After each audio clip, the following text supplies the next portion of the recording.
तो बिल्कुल ठीक कह रहे हैं सर। बिल्कुल आखिर में आखिरी सवाल इसको ले लें, मोहसिन बेग साहब के साथ जो हुआ वो बहुत सारे लोगों के लिए कुछ लेसन भी है, सीख भी सकते हैं हम लोग के। जो अंधा, ये भी जो आप बल्कि जो बात कर रहे थे कि आंखें बंद करके, लेकिन इससे आगे चलते हैं। मोहसिन बेग साहब ने हमारे प्रोग्राम में भी कहा था कि अगर मुझे कुछ कहा गया या मुझे छेड़ा गया तो मेरा दिमाग घूम गया तो मैं ऐसी चीजें सामने लाके करूंगा जो रेहाम खान को अंदाजा भी नहीं है। तो क्या आप समझते हैं कि मोहसिन बेग साहब जब वापस आएंगे कोई इस किस्म की किताब या इस किस्म की चीजें लिख सकते हैं? क्योंकि उनके पास तो सर मवाद बहुत ज्यादा है, अगर देखा जाए बड़े क्लोज रहे इमरान खान साहब के। जी बिल्कुल ऐसे ही है। इमरान खान साहब के और भी बहुत सारे लोग क्लोज रहे हैं। आपको पता है कि इससे पहले अकबर बाबर साहब वो भी जी बहुत क्लोज रहे हैं, बड़े सेंसिबल आदमी हैं। आपको पता है कि अपना अहमद जवाद साहब वो भी बड़े क्लोज रहे हैं, उन्होंने भी कौन कौन सी बातें की। आपको मालूम है कि हामिद खान साहब बड़े क्लोज रहे हैं। आपको पता है कि जस्टिस वजीउद्दीन साहब, जिनको एक तरह से खान साहब तारीफों के पुल बांधा करते थे, उन्होंने क्या कहा है, वो भी बड़े क्लोज रहे हैं। और जनाब उनकी किताब से पहले आपने ये भी सुना होगा कि उनकी किताब से पहले ओन चौधरी साहब भी एक जी, किताब लिख रहे हैं और वो जल्द, बहुत जल्द मार्केट में आने वाली है। ये और दोबारा कह रहे हैं कि एक जनाब मुझे हाँ मैं वो तहलका मचा के रख देगी वो किताब। सर मैं आपको जरा यहाँ पे रोक रहा हूं, मेरी बिल्कुल भी आदत नहीं है, लेकिन ये जो आपने लाइन बोली है, आप ये खबर दे रहे हैं या बता रहे हैं कि ओन चौधरी साहब एक किताब लिख रहे हैं, बहुत जल्द मार्केट में आएगी? जी बिल्कुल, जी बिल्कुल, बहुत जल्द आएगी मार्केट में। और वो बताया ये जा रहा है कि वो कयामत बपा कर देगी। क्योंकि आपको पता है कि ओन चौधरी साहब कितने करीब रहे हैं खान साहब के।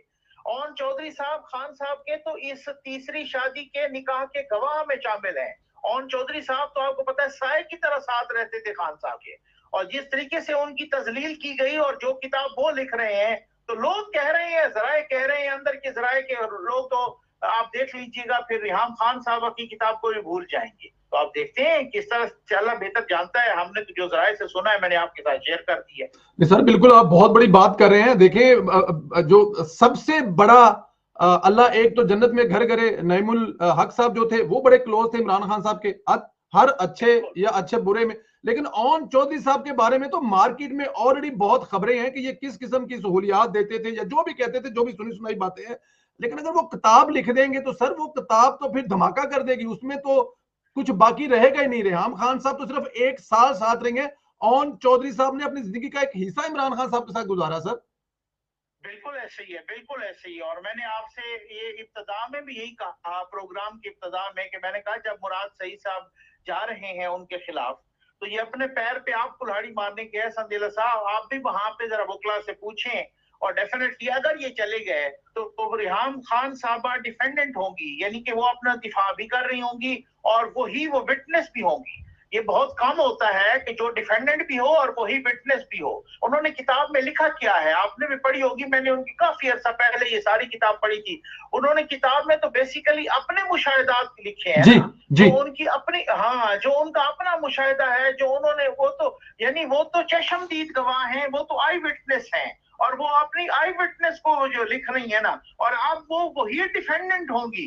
तो जो डिफेंडेंट और विटनेस एक हो जाए वहां पर, तो आपको पता ना बहुत बहुत बड़ी प्रॉब्लम भी हो सकती है ना। बिल्कुल ठीक है। यहाँ पे एक दोस्त लिख रहे हैं जी कि क्या क्रेडिबिलिटी है ओन चौधरी की, और पीटीआई के हमदर्द हैं। तो मेरा उनसे भी सवाल यह है कि भाईजान जब आपने उनको अपने साथ 20 साल तक रखा तब आपको नहीं पता था कि किस काबिल है वो? बट एनी हाउ नकी साहब, मैं अल्लाह ताला की जात, आप शहर इक़्तिदार में रहते हैं, अल्लाह ताला की जात